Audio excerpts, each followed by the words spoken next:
Before I get into these, I want to say that islands have always had a specific kind of unsettling quality to them that I think is hard to fully articulate unless you've experienced it yourself. It's not just the isolation, though that's a big part of it. It's the feeling that you are surrounded on all sides by something vast and indifferent, and that whatever is on that island with you has nowhere else to go either. There's no driving away. There's no taking a different route home. You're there until you're not, and anything else that's there knows that just as well as you do.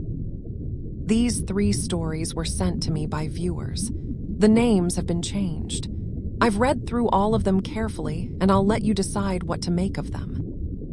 Let's get into it. Story 1, The Fishing Island. This story comes from a guy I'll call Marco.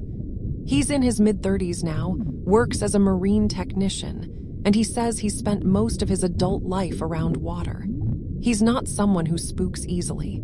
He wanted me to make that clear before I shared his story, and honestly, after reading what he sent, I think that context matters. Marco grew up in a coastal town in Southeast Asia. His family had been fishermen for generations, his grandfather, his father, his uncles. The sea was just part of life. As a teenager, he would go out on the boats regularly, help haul nets, learn the work. He said he was never afraid of the ocean, not even during rough weather. It was just the environment he grew up in. When he was 19, his father and 2 of his uncles planned a longer fishing trip than usual.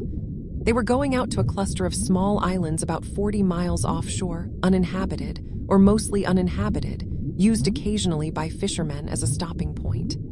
The plan was to spend 4 nights out there, fish the deeper waters around the islands, camp on the largest one, and come back with a full haul.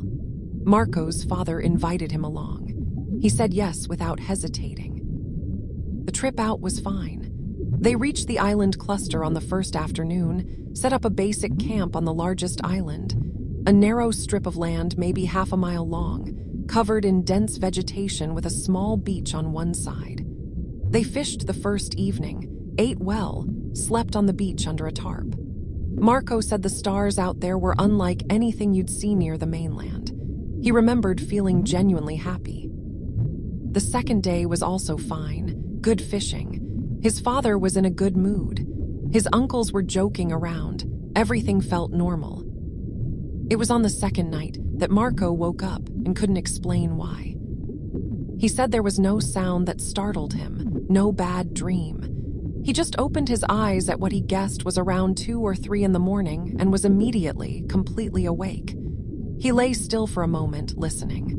The waves, the wind through the trees behind the beach, his father and uncles breathing nearby. Then something else. Movement in the tree line behind the camp. He said it wasn't an animal sound exactly. It was more like the sound of something pushing through undergrowth, branches moving, leaves shifting, but slowly, deliberately. He sat up and looked toward the trees. It was dark, but there was enough moonlight to see the edge of the vegetation maybe 20 meters from where they were camped. He watched it for a long moment. A shape moved along the tree line. He said it was tall, taller than a person, or at least it appeared that way in the dark, moving parallel to the beach slowly from left to right. It wasn't coming toward them. It was just moving along the edge of the trees, and as far as Marco could tell, it was moving in a way that didn't quite match how a person walks. Not the rhythm of it. Something was slightly wrong about the rhythm. He reached over and shook his father awake. His father sat up, groggy, and Marco pointed toward the tree line without saying anything. They both watched. The shape was gone. His father looked at him for a moment, then looked back at the trees. He didn't say anything dismissive. He didn't tell Marco he'd been dreaming. He just looked at the tree line for a long time. Then he quietly woke Marco's 2 uncles. All 4 of them sat there on the beach in the dark, watching the edge of the trees until the sky started to lighten. Nobody said anything about what they'd seen or hadn't seen. When it was fully light, his father got up and made tea like nothing had happened. Marco waited until they were alone and asked him directly. His father said some islands have things on them. He said it the way you'd say some dog's bite, a plain fact, not a ghost story. He told Marco that the fishermen in their family had always known which islands to camp on and which ones to avoid, and that this island was on the edge of that list. He said his own father had told him that whatever lives on certain islands doesn't bother you as long as you don't go into the trees at night. Marco asked what would happen if you did. His father looked at him and said he didn't know anyone who had come back able to answer that question. They stayed one more night as planned, and then left a day early. Marco said nothing else happened on the third night, but he also said that none of them slept. They all sat on the beach facing the tree line until morning, and nobody suggested otherwise. Whatever had moved along the trees on the second night didn't reappear. But Marco said there was one thing he noticed on the morning they left that he hadn't mentioned to his father or uncles, because he didn't want to extend the conversation or give anyone a reason to look closer. On the edge of the tree line, in the damp sand where the beach met the vegetation, there were marks. Long, evenly spaced, running parallel to the beach. He couldn't say for certain what made them because he wasn't about to crouch down and examine them closely. He walked past them quickly and got on the boat. He said they didn't look like any animal track he'd ever seen in his life. And he spent his whole life around coastlines. Story 2, the resort island. This one comes from a woman I'll call Priya. She's in her late 20s, works in marketing, and sent me this story about a trip she took with 3 friends to a small island resort in the Indian Ocean. She says it started as the best vacation of her life and turned into something she still has nightmares about. The resort was one of those overwater bungalow places, the kind you see in travel magazines where the rooms are built on stilts above turquoise water and you can fall asleep to the sound of waves directly beneath you. Priya and her 3 friends, she calls them Lena, Sana, and Dev in her message, had been planning this trip for almost a year. It was a birthday celebration for Priya. 5 days, all inclusive, everything perfect. The first 2 days were exactly that. Perfect. The water was warm and clear, the food was incredible, the staff were friendly and professional. The 4 of them snorkeled, took a sunset boat trip, ate long dinners on the deck. Priya said it felt like being inside a postcard. The issue started on the 3rd night. Their bungalows were arranged in a row extending out over the water on a long wooden walkway. Priya had the furthest one, at the very end. She said she'd actually requested it because she liked the idea of maximum privacy and the best view. On the 3rd night, Dev and the others had gone to bed earlier than her. She'd stayed at the bar on the main island a bit longer, then walked the long walkway back to her bungalow alone around midnight. She said she was about halfway down the walkway when she noticed someone standing at the very end of it. At the far end of the bungalow row, beyond even her room, where the walkway ended in a small viewing platform over the water. A person, standing completely still, facing the ocean. Priya stopped walking. She said her first instinct was that it was another guest who couldn't sleep or a staff member doing a check. The figure was just standing there, not doing anything alarming. She told herself it was fine and kept walking, a little slower, watching the figure as she approached. She got close enough that she should have been able to see them clearly in the resort lighting. There were small lantern-style lights along the walkway railing, and she said the figure was standing right there, right within the light, but she could not make out any detail. Not what they were wearing, not their build, not the color of their skin or their hair. The figure was just a shape. She said it was like looking at someone through frosted glass, except there was nothing between her and them. Just 20 feet of open walkway and clear night air. She stopped again. She said hello. The figure didn't move. She said hello again, louder. Nothing. She said she stood there for what felt like a long time, trying to decide what to do. Her bungalow door was behind the figure, between where she stood and where they were standing. She would have to pass them to get to her room. She turned around and went back to the main island. She knocked on Dev's bungalow. He had the one closest to the main walkway junction, and woke him up. She told him what she'd seen. He came out with her. They walked back down the walkway together. The viewing platform at the end was empty. Dev checked her bungalow while she waited in the doorway. Nothing inside. He walked around the outside deck of her bungalow, leaned over the railing and looked at the platform from above. Empty. He even looked down at the water below the platform, shining his phone torch down at the surface. Nothing. He stayed with her for a while and then went back to his room. Priya locked her bungalow door, though she noted it felt somewhat meaningless given that she was in a room built over water with a deck that anyone could technically reach, and didn't sleep. In the morning, she thought about saying something to the resort staff, but she hesitated. She didn't know what exactly she would say. She had seen a figure. It had disappeared. There was no damage, no confrontation, nothing she could point to as definitively wrong. She decided to let it go. She shouldn't have. Because on the fourth night, the figure came back. This time, Priya was already in her bungalow, in bed, when she heard the deck outside her door creak. She lay still. Resorts make sounds at night. The wood expands and contracts. The water moves the stilts slightly. She told herself it was the structure settling. Then the creak came again, and again, slow and evenly spaced. Like footsteps. She reached for her phone on the nightstand. She turned on the torch and pointed it at the large glass door that led to the deck. Through the glass, she could see the deck outside, lit faintly by the ambient glow of the resort. She could see the railing. She could see the dark water beyond it. She could see a shape standing on the other side of the glass door. The same indistinct shape, facing her now. Where the night before it had been facing the ocean, now it was facing her directly through the glass door of her bungalow. She screamed. She said she didn't make a decision to scream. It just happened. She scrambled back against the headboard and screamed and kept screaming until she heard Dev and the others running down the walkway. Dev pounded on her door. She unlocked it from across the room by reaching around and hitting the electronic lock button on the wall without taking her eyes off the glass door. Dev came in. Lena and Sana were right behind him. All of them looked at the deck. Empty. The resort staff came quickly.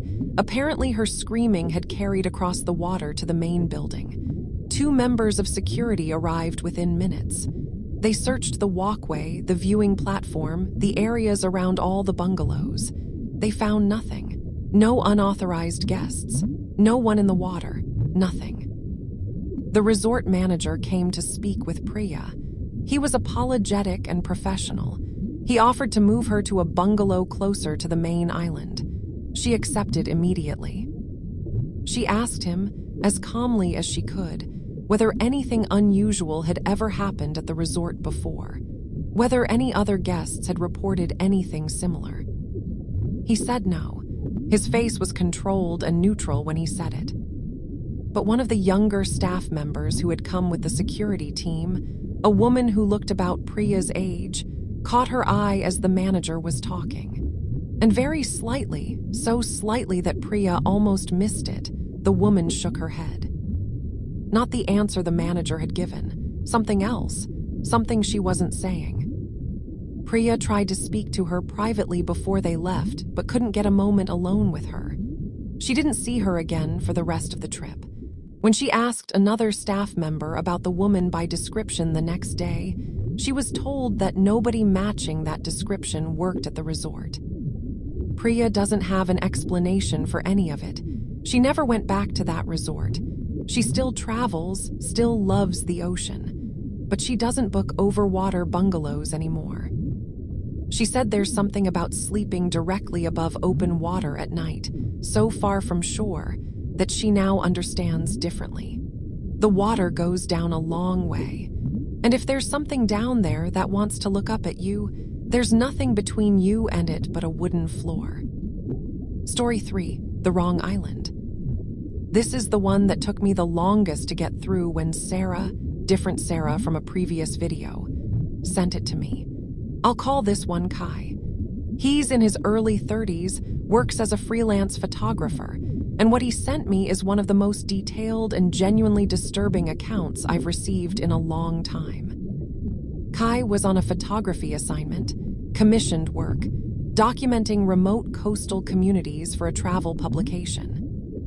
His itinerary had him visiting several small islands across an archipelago over a period of 2 weeks, staying a few nights on each one, photographing the local landscape, the fishing communities, the architecture. He said he'd done similar assignments before and loved the work. He was good at it. The issue began with a navigation error. He was traveling between 2 of the islands on a small hired boat.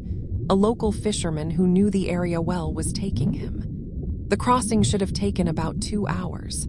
Partway through, the weather changed quickly. Nothing catastrophic, but enough visibility reduction and chop that the fisherman decided to pull into the nearest island and wait it out rather than push on. The island they stopped, it was not on Kai's itinerary. He said as soon as they came ashore, the fisherman seemed uncomfortable. He pulled the boat up the beach quickly, tied it off, and stayed very close to it. He didn't help Kai unload his gear. He just stood by the boat and watched the island's tree line the same way Marco's father had watched the tree line on that beach decades earlier and thousands of miles away. Kai asked him if everything was okay. The fisherman, Kai called him Emil in his message, said the island was fine. They just needed to wait for the weather to clear and that they should stay on the beach. Kai, being a photographer, did not stay on the beach. He said the island was beautiful. Dense green vegetation, dramatic rock formations, a narrow path that seemed to lead up from the beach into the interior. The light was extraordinary, that specific kind of diffused gray light you get when cloud cover turns the whole sky into a softbox. He started shooting within minutes of coming ashore. Emil called after him. Kai waved back and kept walking. He followed the path for maybe 15 minutes, shooting as he went. He said the island was completely silent, no birds, which he noticed but didn't think too much about at the time. He came around a bend in the path and stopped. There was a structure. Not a ruin exactly, though it was old and overgrown. More like a shelter, low walls made from stacked rock, partially collapsed, with what appeared to be the remnants of a roof that had long since rotted away. It was maybe the size of a large room. Surrounding it, driven into the ground at irregular intervals, were wooden posts. On each post, tied with what looked like old rope or vine, were collections of objects, bones, he thought, though he couldn't be certain, along with shells, pieces of fabric bleached gray by the sun, and other things he said he couldn't identify from a distance. He photographed it. Of course he did. He's a photographer. Then he noticed that the structure wasn't empty. There was someone sitting inside it, against the far wall, in the shadow of what remained of the roof framing. A person, sitting with their knees drawn up, face down so he couldn't see their features, wearing something dark. Just sitting there, completely still, in the middle of this collapsed structure on an uninhabited island in the middle of the ocean. Kai lowered his camera. He said, "Excuse me," loudly, clearly. The person didn't move. He said, "Excuse me," again. Nothing. He stood there trying to decide what to do. His instinct was to approach, to check if the person was hurt, unconscious, in need of help. He took a few steps toward the structure. The person's head came up. Kai stopped. He said he couldn't describe the face properly. He said every time he tries to put it into words, he feels like he's failing to convey something important. He said it wasn't that the face was disfigured or monstrous. It was that it was wrong in a way that was almost subtle. Almost. Like looking at a photograph of a face that has been very slightly altered. Every feature present, but the sum of them producing something that his brain refused to fully process as human. He said they looked at each other for what was probably 3 seconds, but felt significantly longer.